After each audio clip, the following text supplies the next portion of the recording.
Welcome back to Credit's Debt Settlement Masterclass. I'm Dave Hanrahan, CEO and co-founder of Credit. If you've been following this series, you already know we're here to demystify how the debt settlement ecosystem actually works, especially for operators at lenders and servicers. In this episode, we're going to dig into a big question.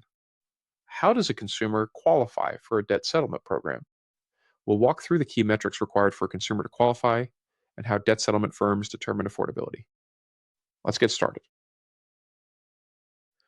First off, it's really important to note that while debt settlement firms are marketing to a wide variety of consumers, not everyone who applies for debt settlement qualifies. Only about 5 to 20% of applicants are actually underwritten into a program. There are a few key metrics that debt settlement firms look at to determine whether a consumer qualifies. First is the consumer's income. If a consumer's income is too low, there's just not enough to fund settlements. If their income is too high, they may be better off paying down the debt on their own. Tied closely with income is the consumer's employment status. Debt settlement firms focus on those consumers who are in the mid-range of income, but typically only enroll consumers who are employed either full-time or with substantial gig work. The total amount owed by the consumer matters too. Debt settlement firms are more likely to enroll consumers with at least $10,000 in debt or more, but not so much that bankruptcy seems inevitable. Another metric, which ties in with total amount owed, is the consumer's total number of accounts. Most ideal candidates have 4 to 10 accounts in collections. Fewer than 4 accounts usually means consumers can negotiate more easily without the expertise of a debt settlement firm. As with the total amount of debt, a higher total number of accounts might mean that bankruptcy is a better option for the consumer. The final key consideration is litigation risk. Consumers with a lower risk of litigation are more likely to qualify, while consumers who already have accounts in active litigation may not, because once litigation begins, there are typically fewer settlement options. So, as you can see, there's a very specific consumer profile that makes it through underwriting and ends up enrolling with a debt settlement program. Now, if a consumer qualifies, debt settlement agencies still need to answer one question. Can this person actually afford the program? That's where affordability analysis comes in.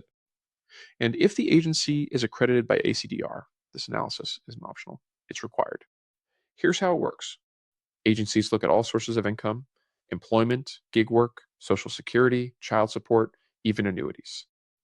Then they assess monthly expenses like housing, food, transportation, dependent care, and any debts not included in the program.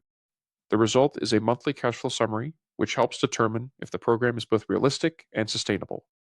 If the math doesn't work, the consumer doesn't enroll. Last but not least, before enrollment is finalized, the consumer gets a full breakdown of the program, including documentation of the total enrolled debt, estimated total settlement amount, program fees, and the total estimated program cost. This step ensures the consumer knows what's ahead and outlines what they can expect to spend as they move forward with the debt settlement program. So, to recap, only a small percentage of consumers qualify for debt settlement, and those that do qualify have to go through an affordability analysis in order to ensure the debt settlement program is right for them. In the next episode, we'll cover what happens after enrollment, how debts are actually negotiated, and what lenders and servicers can expect once a settlement firm is involved. Please note the information contained in this video is not intended as financial or legal advice.